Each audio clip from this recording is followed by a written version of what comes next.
What happens when a civilization rises with no kings, no armies, no pyramids, and then disappears without a trace?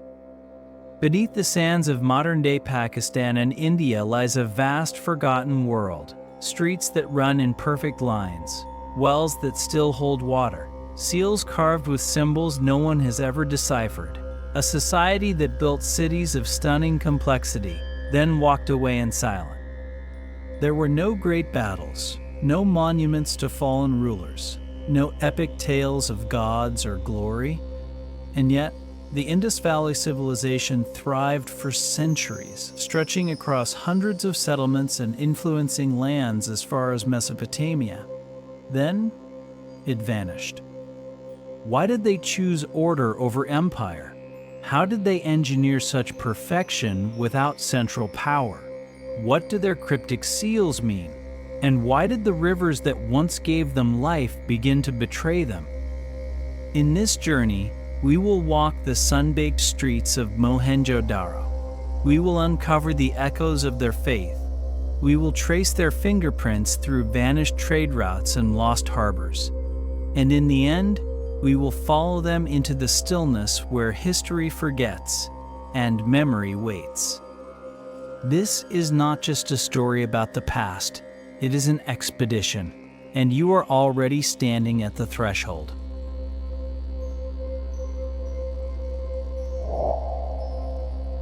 The river was quiet that morning, a slow breath across the plains, and as the mist lifted, I first saw the outline of what was once a village, crouched low beside the Indus, half swallowed by time. The soil here is deep with memory, black earth from 1,000 monsoons. I crouched and ran my hand through it, grains of silt glinting like dust from a forgotten world. Beneath the topsoil I found fragments of fired brick, worn smooth, the shape of early walls, a floor.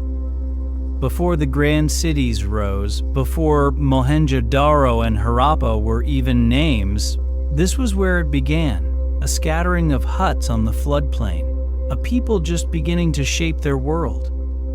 I imagine their days, the scent of wet grass after rain, smoke curling from a clay hearth, children laughing beside the river, their footprints washed clean by evening. These first settlers did not yet know they were laying the foundation for one of the world's great civilizations. They were farmers, potters, shepherds. They coaxed barley and wheat from the earth, guided cattle through tall reeds, cast nets into the river's green veins. In time, they learned the language of irrigation. They understood the flood, its power, its danger, and its promise. The Indus would become their partner, and sometimes their reckoning. In the center of the settlement, I found a shard of painted pottery, red slip, black lines, simple, geometric, but deliberate. There was art even here, in the beginning. And where there is art, there is memory. I felt the presence of someone long gone, someone who made marks so they would not be forgotten. The archaeologists call these early sites pre-Harappan, but names are distant things. When I walk these ridges, I don't think in labels. I think in moments. A child losing a toy in the tall grass. A woman spinning cotton beside the fire. A man building a wall against the coming rain. We found stone tools here, chipped and honed, not crude, not careless. These people understood their materials. They were problem solvers, they were thinkers. They didn't just survive, they adapted. Every season they observed, every year they built a little more. The bones of goats, sheep, and humped cattle were scattered through the soil. Traces of domestication. And with domestication came rhythm, predictability, the first sparks of stability. In that stability, the seed of something larger began to take root. You can feel it in the layout. The way structures align with the river, the beginnings of a pattern, a plan, a whisper of urban instinct. They didn't just build where it was easy. They built where it made sense. And the more I uncovered, the more I sensed their momentum. These were not isolated villagers, they were part of a growing current. Across the floodplains of modern-day Pakistan and northwest India, other communities began to rise. They shared tools, styles, ideas, a network of settlements pulsing with quiet ambition. This was the first light, before empire, before grandeur, before written records, a slow, patient accumulation of choices and experiments, laid brick by brick. And here I was, standing where it all began. The wind carried the scent of clay and old water. Birds passed overhead, silent witnesses. And in the silence I understood something. Civilization doesn't always begin with a throne or a war. Sometimes it begins with a reed basket of grain, a channel carved into the mud, a group of strangers choosing to stay and build. This was not just the start of a city, it was the start of a world, and I was walking its first path.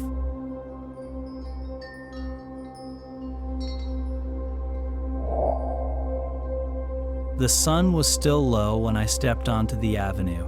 Light filtered through the morning haze, casting long shadows across a street perfectly aligned with the horizon. I had seen ruins before, tumbled stones, broken walls, but this was geometry, precision, a grid buried in dust.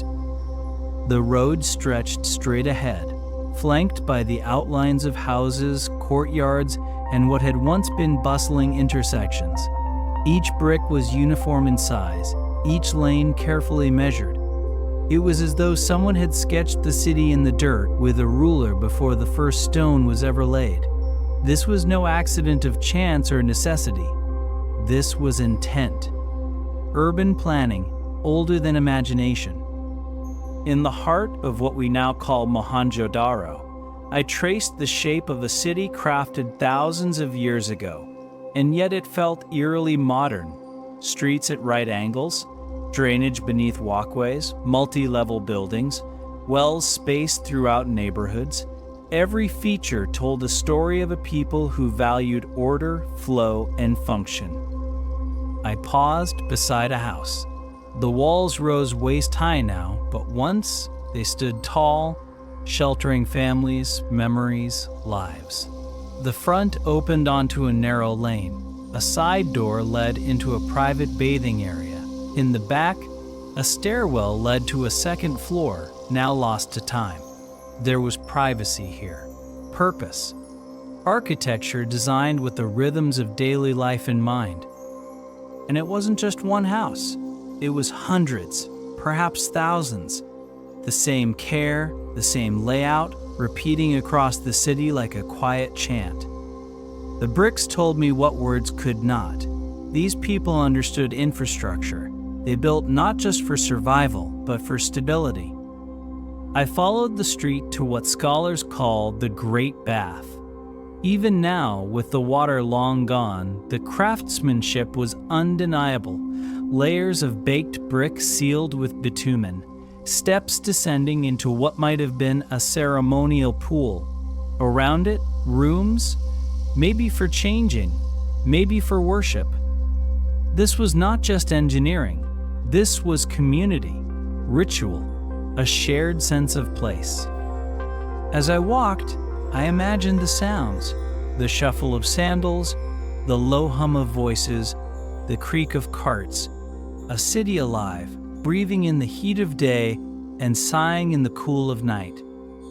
Mohenjo-daro was not alone. Harappa to the north, Dholavira to the west, and dozens more all shared this DNA, cities separated by hundreds of miles yet built on the same logic. There was unity here, a civilization with a common vision. No palaces, no pyramids, no towering statues of kings, just clean lines, careful grids, and spaces designed for people. It made me wonder, who led them? Was it a council, elders, engineers? There are no names carved in stone, no conquests recorded, only the evidence of collaboration. The drains intrigued me the most. Beneath the streets, hidden from view, ran a network of channels. Covered, sloped, efficient. Waste was carried away. Water was preserved. It felt like the skeleton of the city, the part that kept it alive from within, a feat many societies wouldn't master until centuries later. And here it had been done quietly, without fanfare, without ego. The more I walked, the more I felt like I was inside a blueprint. A city not of chaos, but of thought. Designed with people in mind, not power. Every corner turned with care. Every alley whispered logic. This was the dream realized. A vision shaped in clay and fire and lived in by thousands. And as I look back from the raised platform of what might have been a central hall, I didn't see ruins. I saw the echo of brilliance. It made me wonder, in all our modern complexity, do we still build with such clarity? Or have we forgotten what they knew?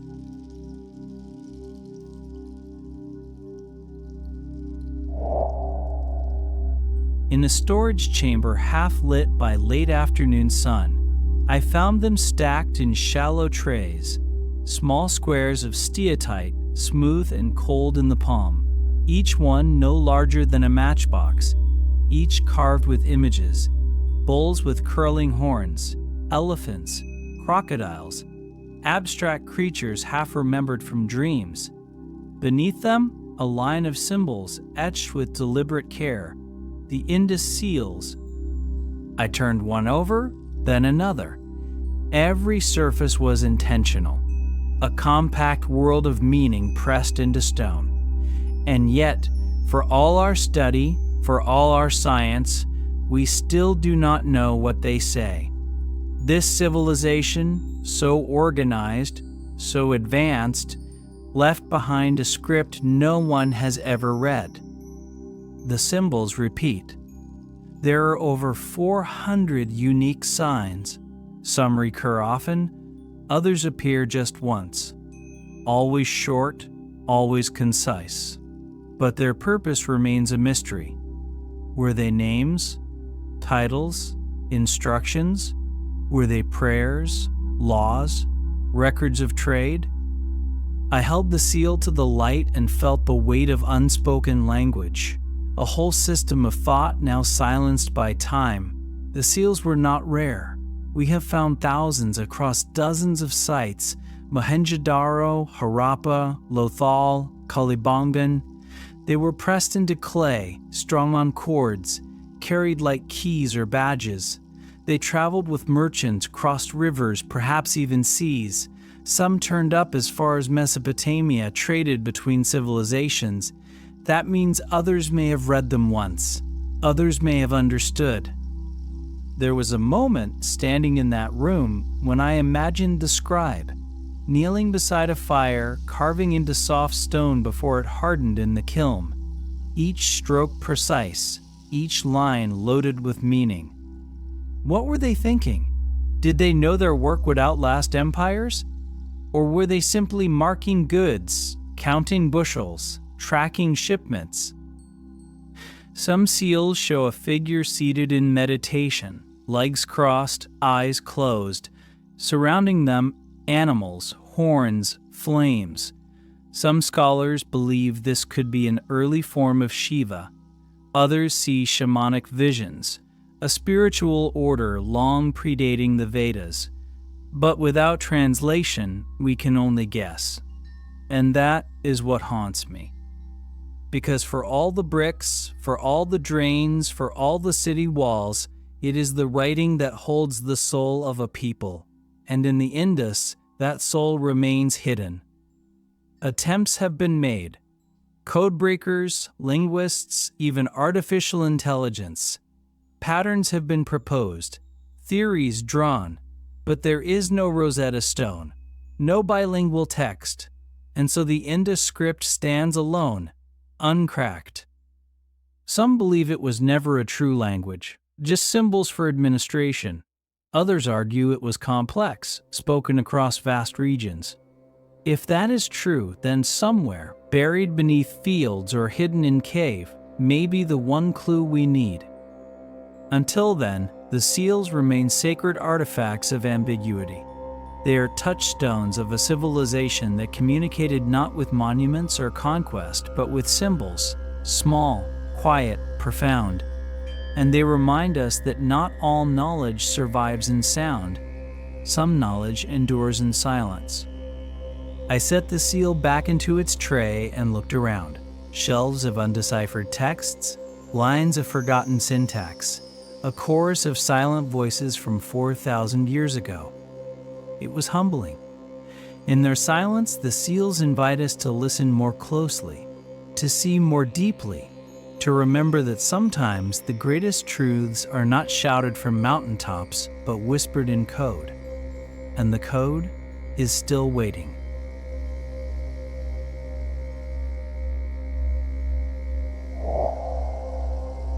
The air was thick with heat when I followed the path into the lower town. Dust clung to my boots, and the stones beneath my feet were warm with the memory of sun. I had come searching for walls or temples, but what I found instead was a drain, carved stone, still channeling water as if the city had never fallen. It was here, in the silence of this street, that I realized the true genius of the Indus. Not in monuments, but in systems. I'd bent down and ran my fingers along the rim of the channel. The stones were fitted so tightly I could barely slip a blade between them. There were signs of plaster once used to seal the seams, now chipped but still visible. The water, what little there was, still flowed downhill, obedient to the slope designed over 4,000 years ago. This was not an isolated marvel. The whole city was wired with it. In Mohenjo-daro, nearly every house had access to clean water. Wells were dug deep into the earth, some as old as the city itself. They were lined with carefully placed bricks, wide enough for a bucket, narrow enough to remain cool in the burning season. Some homes even had private bathing areas.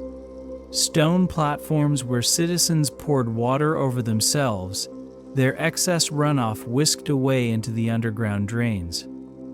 Above ground, the streets were swept clean by regular monsoon rains. Below ground, a labyrinth of sewage channels carried waste beyond the city walls, into disposal pits where it would not taint the air or water supply.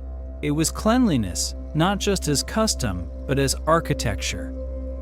Other ancient civilizations built for the gods, towering pyramids, grand temples, but here they built for people, for hygiene, for health, and it was done without fanfare. There were no golden plaques, no inscriptions praising engineers.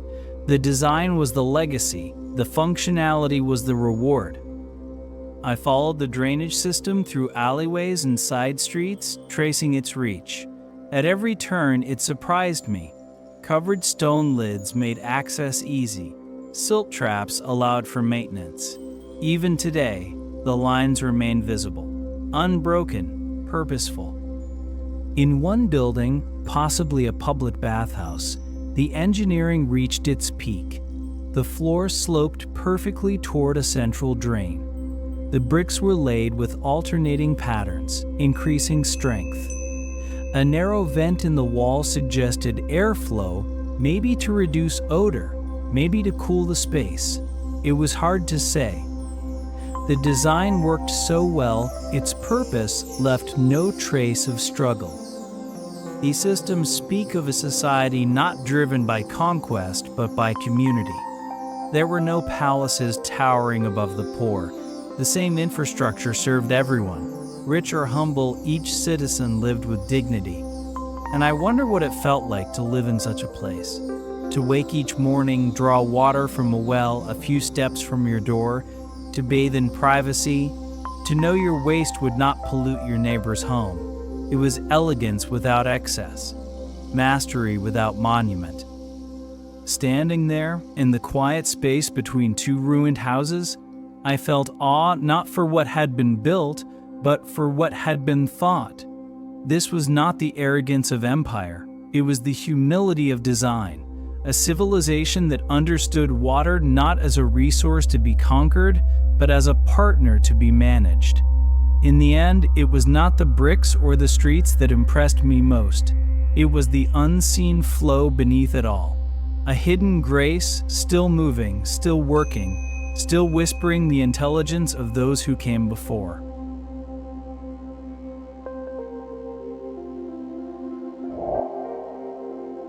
I arrived at the edge of the old dock just before sunrise. The wind carried the scent of salt and wet earth. In the stillness, I could almost hear the creak of wooden boats, the shouts of traders, the murmur of distant waves pulling at the shore. This was Lothal, once a thriving port on the Gulf of Combat.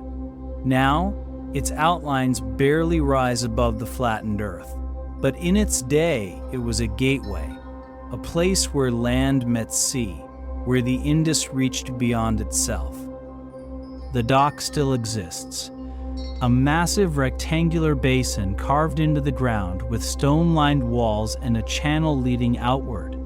Some believe it was the world's first tidal dock, built to rise and fall with the water, allowing ships to enter and leave as the currents permitted. Even now, standing on its edge, the design feels intelligent, practical, advanced. Beside the dock, the ruins of a warehouse stretch in orderly rows. The foundations hint at vast storage spaces. Grains, beads, copper, ivory. The traders of the Indus were not insular. They were seafarers, caravanners, risk-takers. From this coast, they launched expeditions across the Arabian Sea.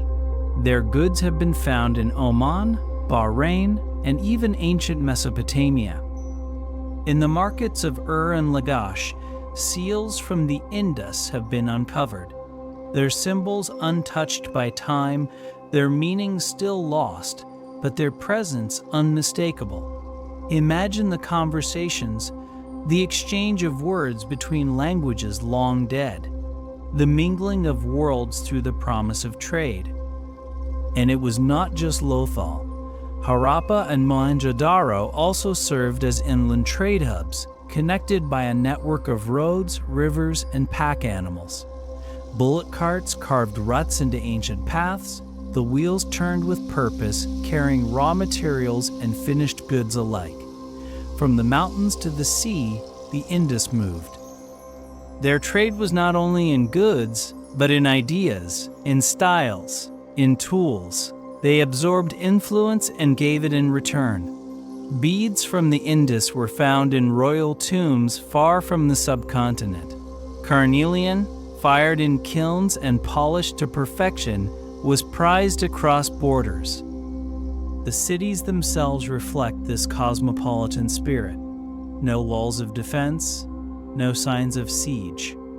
Instead, openness, standardized weights and measures, ensuring fairness in transaction. Ports with slipways, roads designed for heavy traffic.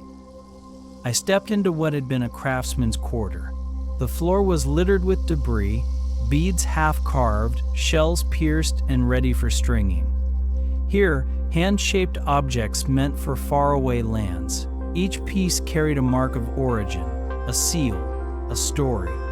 This was the economy of trust, of reach, of knowing your product would cross deserts and oceans and still carry the spirit of its maker. At the water's edge, I imagined a ship preparing to depart, low and wide, made from timber bound with rope and sealed with pitch, its hull packed with cargo, its crew scanning the horizon, waiting for the tide, the air thick with resin and anticipation. The journey was dangerous. Storms, pirates, the unknown. But they went anyway, because the Indus was not a closed world. It looked outward. Today, we often speak of globalization as a modern invention. But standing here in the ghost of a Bronze Age harbor, I felt the old truth that humans have always reached for connection. That across sea and sand, the need to share, to trade, to discover is part of what makes us who we are. And in this quiet ruin, with the wind stirring the grass, I could still feel the motion of ships long vanished, heading toward horizons we've only just begun to understand.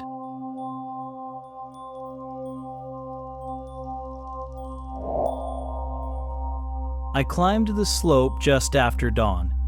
The air was heavy with the scent of dust and wild grass. Beneath my boots, the path curved gently upward toward the high ground that loomed above the rest of the city. The sun was still rising, and its light spilled across the stone like a slow revelation. This was the Citadel. It was not a fortress. There were no battlements, no arrow slits, or towers of defense, but it commanded the landscape all the same. From here, I could see the grid of the lower city stretch out in quiet precision. Streets and houses, wells and walls, a civilization laid bare in brick and shadow. And yet, this place, the raised mound, the elevated quarter, was different. It was deliberate. The Citadel was built above a massive platform of mud brick, layered and reinforced, lifted high above the floodplain. The effort alone speaks volumes. To raise such a structure required coordination, labor, vision. It was not built for shelter. It was built for meaning. Here, they placed their largest structures: granaries, halls, baths, wide courtyards open to the wind. These were not private spaces, they were communal, civic, maybe even sacred. I walked along the base of what remains of the great granary. Its footprint alone was staggering. 12 long platforms of burnt brick, once topped with wooden planks and storage bins. Air vents lined the floor, channels ran underneath. It was designed to breathe, to store grain not just for one household, but for many. Food, after all, is power, and in that I saw the first hints of governance. Not in palaces, but in systems. Not in kings, but in coordination. From the edge of the Citadel, the view reached the riverbanks. It was easy to imagine someone standing here, watching the water swell and recede, measuring the seasons, planning the harvest, distributing the grain. This was a center not of domination, but of order. No thrones had been found here, no golden idols or royal tombs. The Indus left no names carved in stone, no images of gods striking down enemies, but they left this raised ground, this elevation, and sometimes a place says what language does not. I walked the perimeter in silence. The walls were thick. Some say they were flood barriers. Others believe they marked administrative boundaries. Perhaps both are true. After all, power often lies in control of land, of labor, of water. And water was always close. Wells lined the edges. Reservoirs collected rain. The great bath, with its tight brickwork and waterproofed walls, stood as a testament to shared ritual, or perhaps civic duty.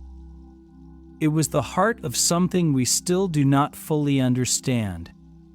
As the wind picked up, I imagined gatherings in the open courtyards, discussions, decisions. Maybe a council seated in a circle. Maybe silence as people listened to the flow of water, waiting for the rains to return. Below, the lower city buzzed with activity. Craftsmen at work, traders moving carts, families gathering around fires. And above it all, the Citadel remained quiet, purposeful, watching. There was no opulence here, no arrogance in stone, just the steady presence of design, a place chosen not for beauty but for balance. And I realized something then. Power does not always shout. Sometimes it speaks through elevation, through structure, through simplicity. The Citadel was not a fortress of fear. It was a platform of intention, a reminder that authority, when done right, does not crush, it guides. And as I descended the slope once more, I had walked across the spine of an ancient society.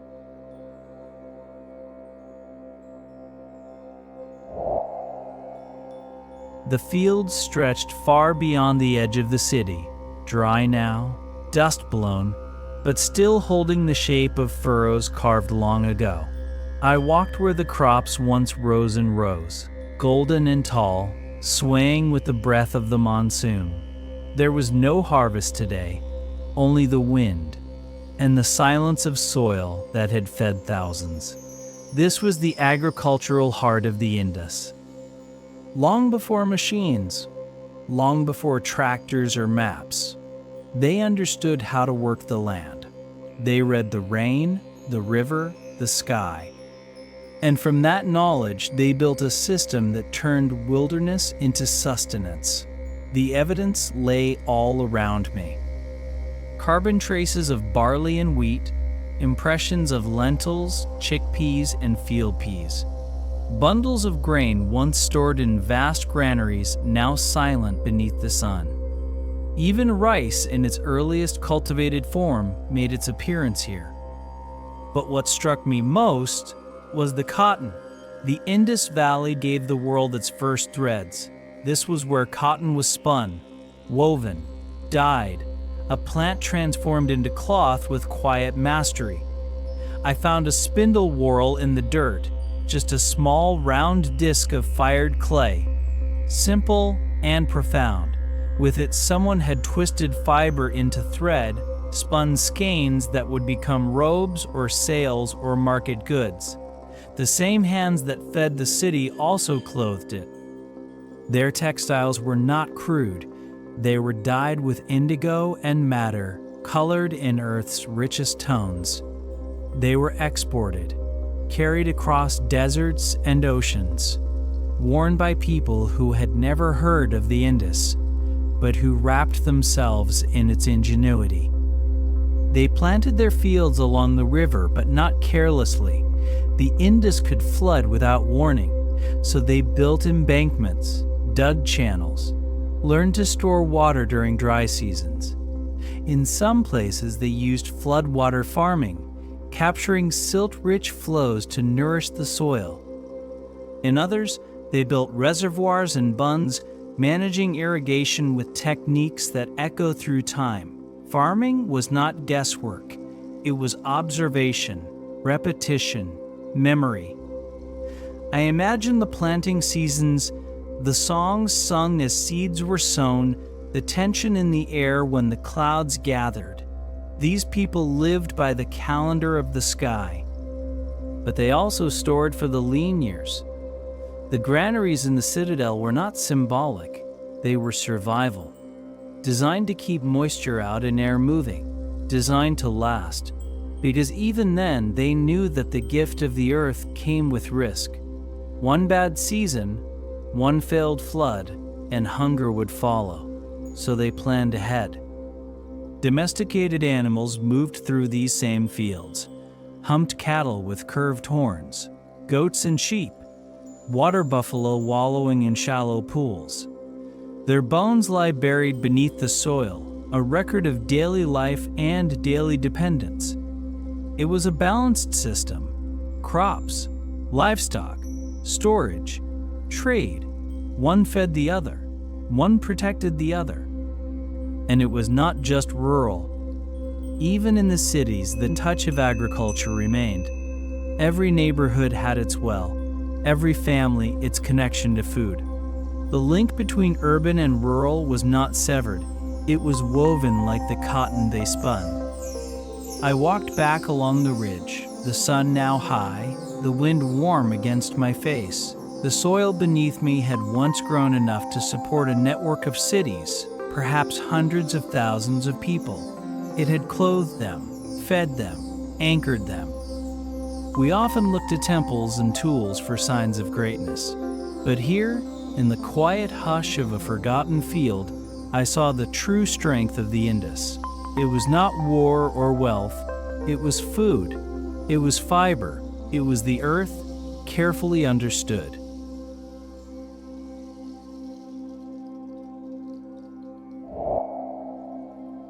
The houses were small, modest walls made of baked brick. A single doorway, a courtyard open to the sky. I stepped inside one of them, the roof long gone, the floor still warm from the morning sun. Dust stirred beneath my boots, and for a moment I could almost hear life unfolding. This was not a palace. It was not a temple.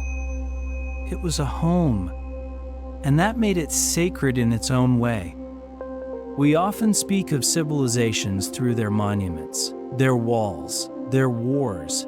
But here, among these quiet ruins, I came face to face with the people who lived in the shadow of it all, the day-to-day, the ordinary. And it was beautiful. The rooms were arranged with intention. A central space for gathering, a bathing area tucked behind a wall, a staircase leading upward, though its steps had vanished. These houses were not chaotic. They were designed for living, for comfort. I imagined a mother grinding grain on a stone slab, the low rasp of rock on rock, a child chasing a clay toy across the floor, laughter echoing off brick, a father sitting beneath the shade, mending a fishing net with patient hands. Outside, in the lanes, neighbors passed one another. They exchanged greetings, shared news. Perhaps they argued, perhaps they laughed. The same dramas we know today played out in silence here for thousands of years. I crouched beside a hearth, a simple pit in the floor, lined with soot-darkened stone. The smell of ancient fire still lingered faintly. Someone had cooked meals here. Boiled water, brewed medicine, the daily rituals of survival. There was no throne in this house, but there was life, and in that, I found something more enduring than any kingdom.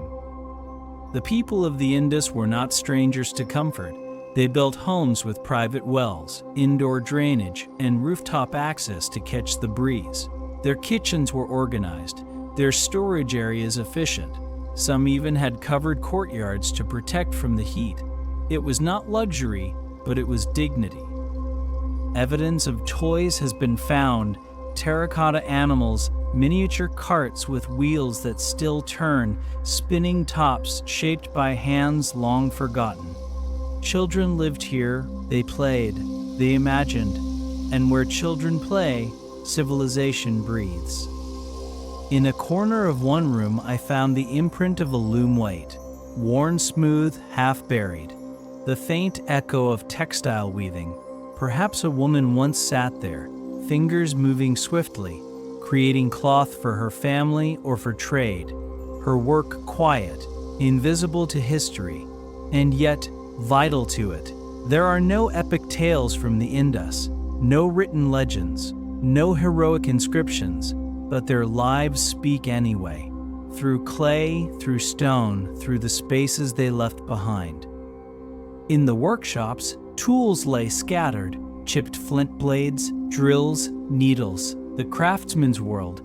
In the courtyards, grindstones stood ready, the sound of grain becoming flour, a rhythm older than memory. Even their burials suggest humility. Bodies laid in simple graves, often with modest offerings, shell bangles, pottery, a token of care. There is a quietness to their legacy, but not absence, just restraint.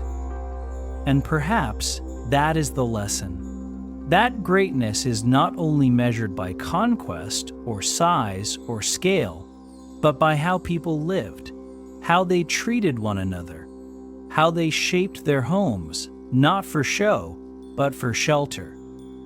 I stepped out of the house, the light sharp now, the street warm and empty, but in my mind, the city was full again, full of voices, full of breath. The giants of the Indus did not live in temples. They lived in these quiet rooms. And they left behind not glory, but grace.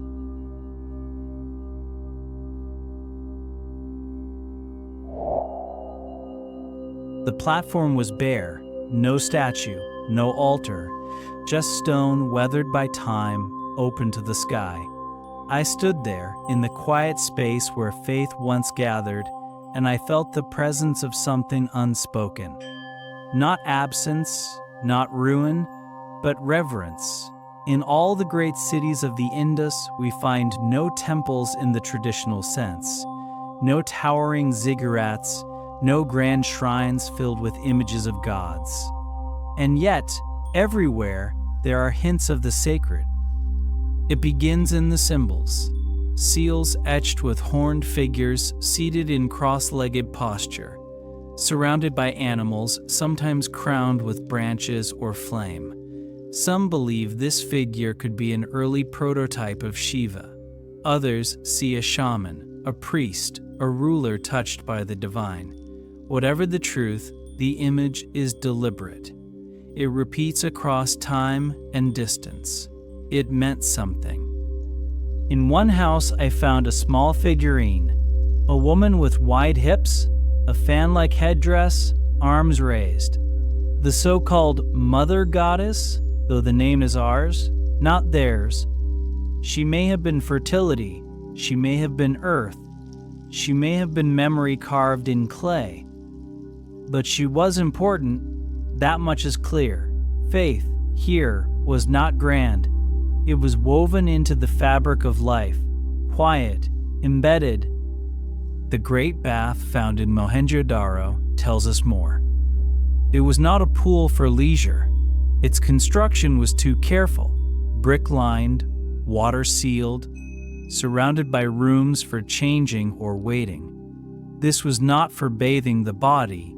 It was for cleansing the spirit, ritual purity, communal immersion, a rite passed from hand to hand, never written down but deeply felt. Across many houses, we find miniature altars, raised platforms, fire pits, bowls arranged with care. What is striking is how consistent these practices are across vast regions. From Harappa in the north to Dolavira in the west, we find the same symbols, the same figures, the same arrangements. Faith was not fragmented, it was shared, but it was not written. There are no hymns carved in stone, no commandments, no mythic texts. Their religion, if that is the right word, was lived, not declared. In the burial grounds, the same humility returns. Bodies placed on their sides, simple pots placed beside them, a shell bangle here, a terracotta amulet there, no gold, no weapons, no monuments of ego. Their gods, if they had them, did not demand grandeur. They asked for simplicity, and maybe that is what unsettles us most, because we search for gods in height, in spectacle, in story. But the Indus left us none of that. Only echoes. Perhaps they believed the divine was not above, but within, not distant, but daily, in water drawn from a well, in grain offered at the hearth, in silence shared around a fire. I wandered through one of the platforms near the Citadel, the sky above turning silver with dusk. The wind moved slowly, like breath across the plain. And I realized the absence of idols does not mean the absence of belief. It means the belief was carried differently, less in stone, more in action, less in doctrine, more in rhythm. Whatever gods walked these streets, they did so quietly, and if we want to find them, we must listen with the same quiet.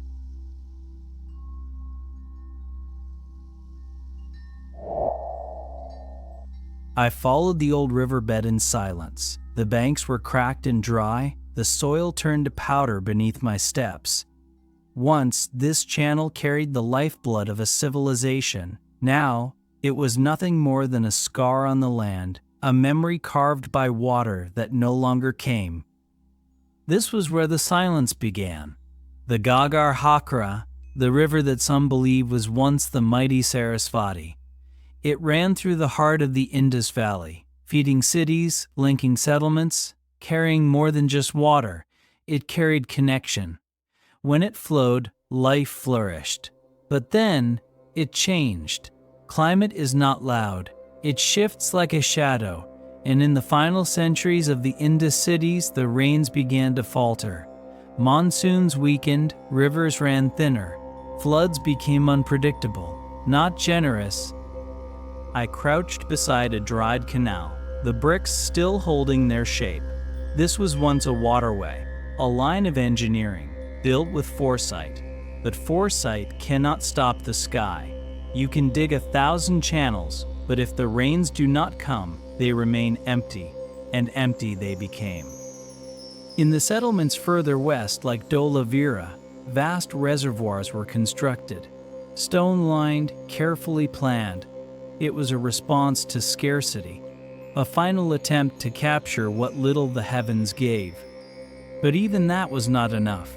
The rivers that once bound the cities together began to disappear. I looked at a map in my notebook. It showed a network, dozens of urban centers, linked like stars in a constellation. But as the water vanished, the lines between those stars faded. Communication slowed. Trade collapsed. Isolation crept in. The great cities had depended on each other. Mohenjo-daro, Harappa, Lothal, Kalibangan, each one a node in a delicate balance. But now the links were broken. And with that, something began to unravel. This was not sudden. There were no invaders at the gate, no firestorms, no armies. This collapse was quiet. It moved with the seasons. It took lifetimes, generations. Imagine watching your well go dry, watching your fields crack, watching the river that once gave everything slowly retreat until it was nothing but dust and wind. Families would have left, not in panic, but in resignation. They packed what they could carry, abandoned homes brick by brick. Some migrated to smaller villages. Others may have gone east toward the rising Ganges, away from the dry bones of their once great world. I found a row of houses where the walls had begun to buckle, not from violence, but from neglect. Rain seeped in, roofs collapsed, the drains stopped working. Without maintenance, the systems failed. And when the systems failed, the people followed. Nature was not cruel, it was simply indifferent. But the Indus had depended on stability. And when that stability vanished, their brilliance could not hold the walls together. Still, they did not vanish. They adapted, transformed, moved, but the cities, the vast brick cities, fell into silence. It is strange to stand in a place once filled with purpose and hear nothing. No carts, no voices, no splash of water in the street, only the wind brushing across the fields like an echo that forgot its words. And in that silence, I understood something. Collapse is not always chaos. Sometimes it is a slow letting go. A civilization does not fall. It drifts, and in the end, the river takes back its name.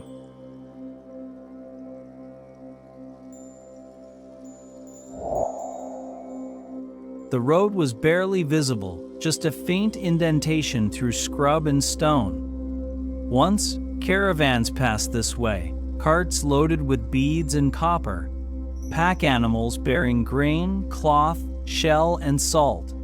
But now the path was still.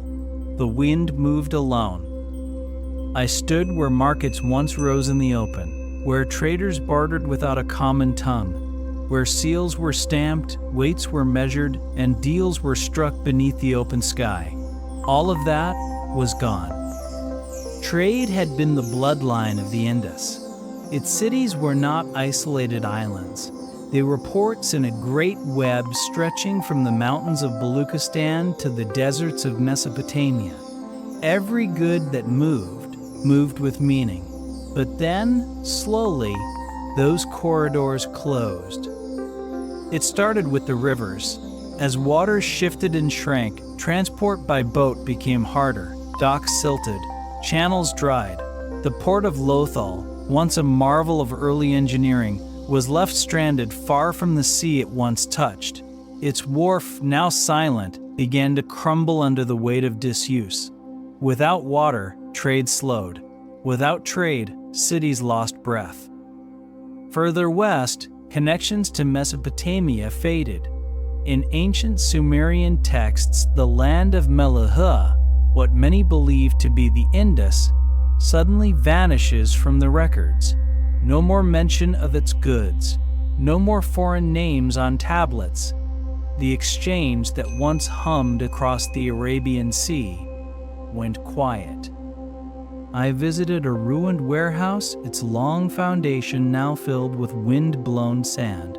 A place once stacked with goods bound for ships, now home to lizards and stillness. The air was heavy, as if it remembered the last shipment that never came. Across the plains, inland routes failed too. The well-trodden paths between Mohenjo-daro and Harappa, between Dolavira and Kalibangan, slowly lost their traffic. Cities that had once spoken in shared measurements and mirrored seals no longer reached out to one another. The goods stopped arriving, the ideas stopped moving. And what happens to a civilization when its connections fade? It shrinks. In Mohenjo-daro, entire districts show signs of abandonment. Not destruction, but gradual emptiness. Homes left unoccupied, workshops silent, drainage systems neglected. The infrastructure had depended on people working together. And when fewer people came, fewer hands were left to keep it all alive. Trade was not just commerce, it was communication. It was the thread that kept everything woven. Without it, the cloth began to unravel. I found a bead in the dirt, red carnelian, polished, drilled through its center. A perfect sphere, made for adornment or sale. But it had never reached its destination. It had been dropped, or discarded, or forgotten. A relic of a network that no longer existed. The end did not come in fire. It came in absence. And yet, this was not failure. It was transition. The Indus people did not disappear. They did what humans have always done. They adapted. They moved closer to the rivers that remained. They turned inward. They stopped trading with distant lands and began to build smaller, self-sufficient communities. But the scale changed. The great corridors closed. The sea turned away. The carts stopped rolling. And so, the empire of silence expanded. Standing on that ancient trade path, I felt the weight of what was lost. Not in wealth, not in power, but in connection. The world grew smaller for them, and yet they endured. Still human, still building, still listening for the sound of a caravan that would never return.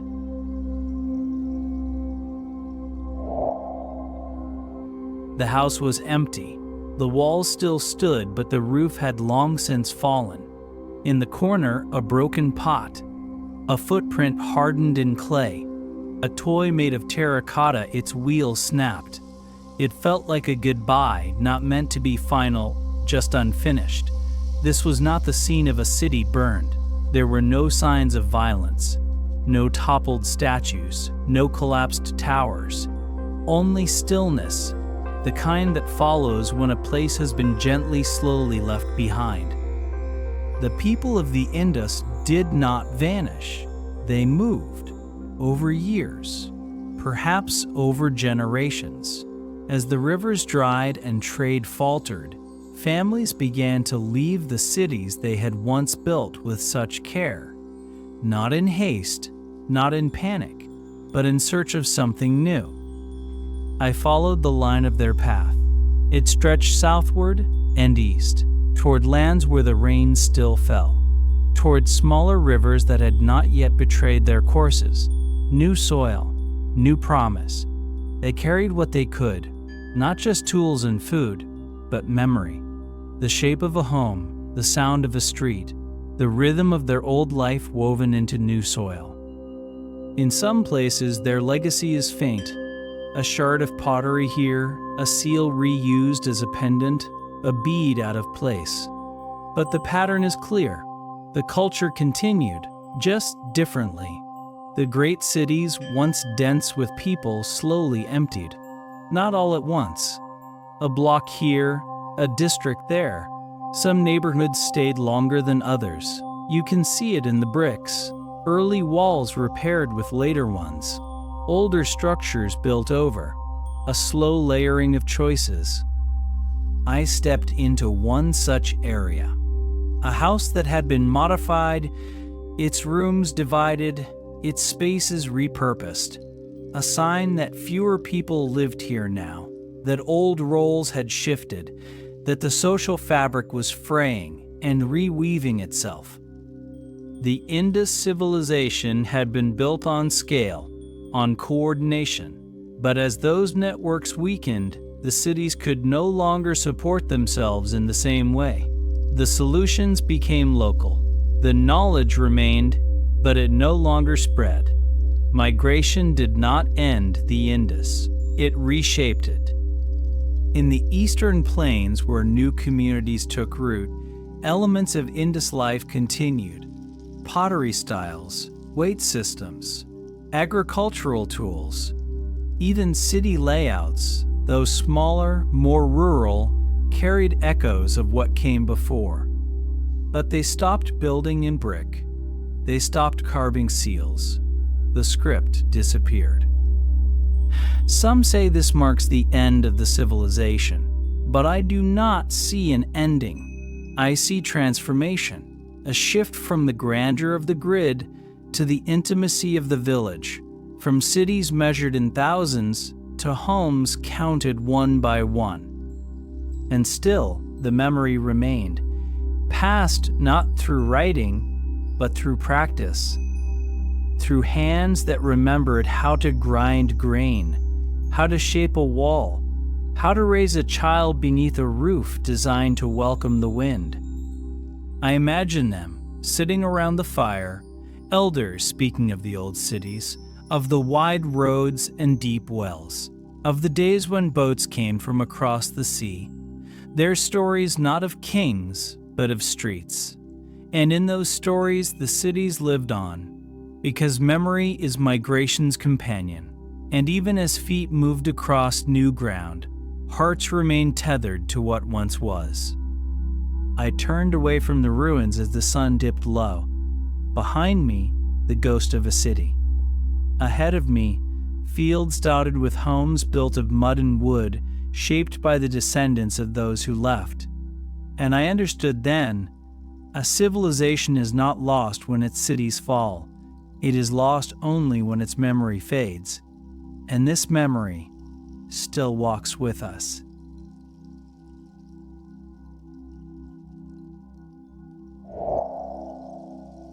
I stood at the edge of the city just as twilight began to fall. The sky dimmed to ash, and the wind curled through broken walls like a breath returning home. No plaques, no statues, no final proclamation etched in stone, just the silence and the knowing.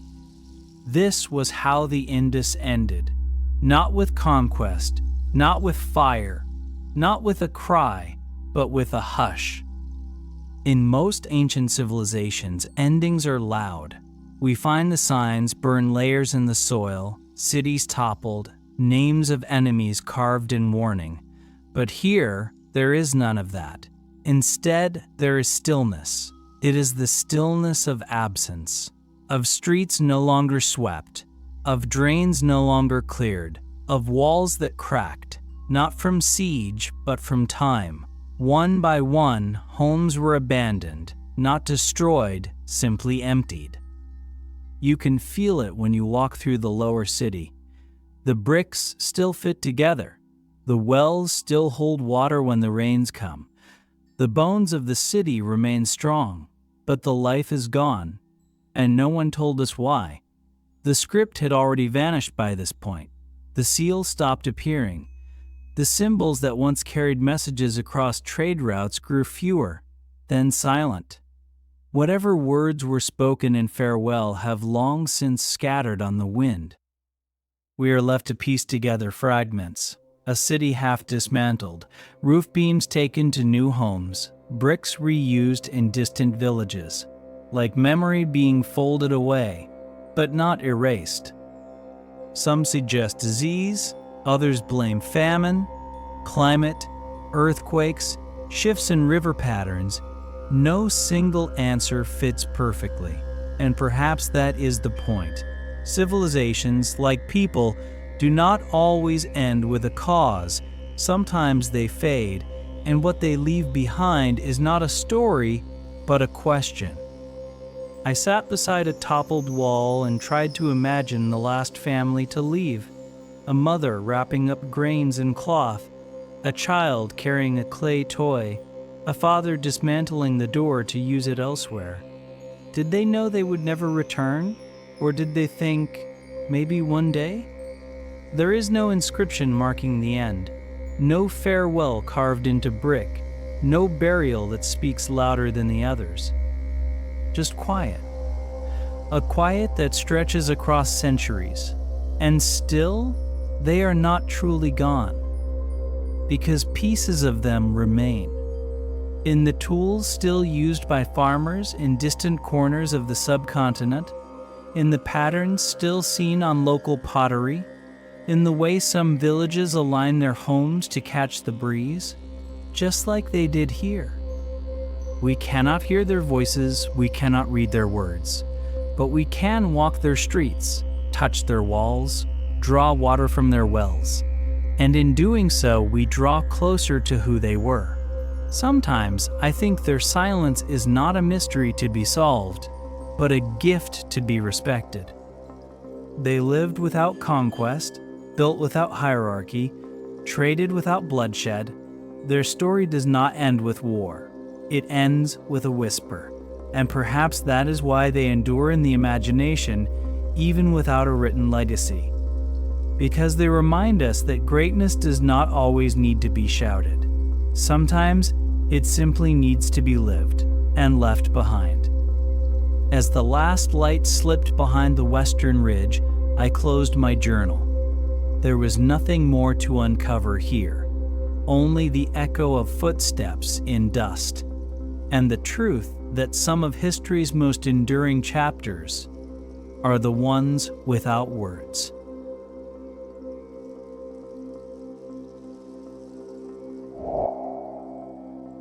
I walked through a modern village not far from the ruins of Harappa. Children ran barefoot along narrow lanes. Cattle rested in the shade of mud brick walls. The air smelled of earth and wood smoke.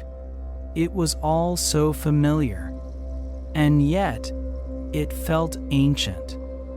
Because beneath this village was another. Beneath the houses, beneath the fields, beneath the casual rhythm of daily life, lay the buried legacy of a civilization that never truly left. The Indus may have faded from the cities, but it remained in the soil, in the hands, in the habits. Potters in nearby towns still use wheels like those found in Mohenjo-daro. Farmers still harvest in patterns first carved into the floodplain 4,000 years ago. The rhythms of life, how water is drawn, how grain is stored, how homes are cooled by airflow. These are not inventions, they are inheritances. They were never written down. They were lived, passed not from page to page, but from parent to child, from elder to apprentice. A slow, quiet continuity that never asked to be named, and in that lies the miracle. We often think of the past as distant, as buried under layers of time, But here, it breathes just beneath the surface. When a woman in Gujarat threads a necklace of shell beads, when a man in Punjab builds a well by hand, when a child molds a clay bull in play, the Indus lives again. The archaeologists know this. They dig with care, but also with wonder, because in every trench they open, they are not just uncovering the past, they are tracing the fingerprints of continuity. One researcher showed me a pottery shard, red slip, black lines, a simple bowl fragment from a Harappan site. Then she held up a modern pot from the same region, the design nearly identical. It had never gone extinct. It had simply kept walking. And it is not just in craft, it is in genes. Studies show that the genetic makeup of the Indus people still echoes in populations across the subcontinent. Their bloodline did not vanish. It diffused, it blended, it shaped. They are not gone. They are us. Their civilization may have ended, but their ways remain, woven into the fabric of daily life, unnoticed but essential. I walked past a small roadside shrine. A woman offered flowers to a sacred tree. There were no priests, no scriptures, just ritual felt, not read. It reminded me of the simple altars found in ancient homes. A bowl, a flame, a gesture. So much of the Indus remains unseen. It is not displayed in museums or locked behind glass. It is not written in epic poems or sung in royal verse. It exists in habits, in choices, in the way people build, grow, give. And that, perhaps, is the truest legacy. Not monuments, but memory. Not fame, but influence. A civilization that asked not to be worshipped, but simply remembered. As I left the village, I glanced back once more. The sunset turned the rooftops gold. A boy chased his goat down the lane. Laughter rose in the air like birds taking flight. And I realized this was not an echo. It was a continuation. Beneath our feet, in the rhythm of hands, in the murmur of wells still drawing water, the Indus endures, not as ruin, but as root.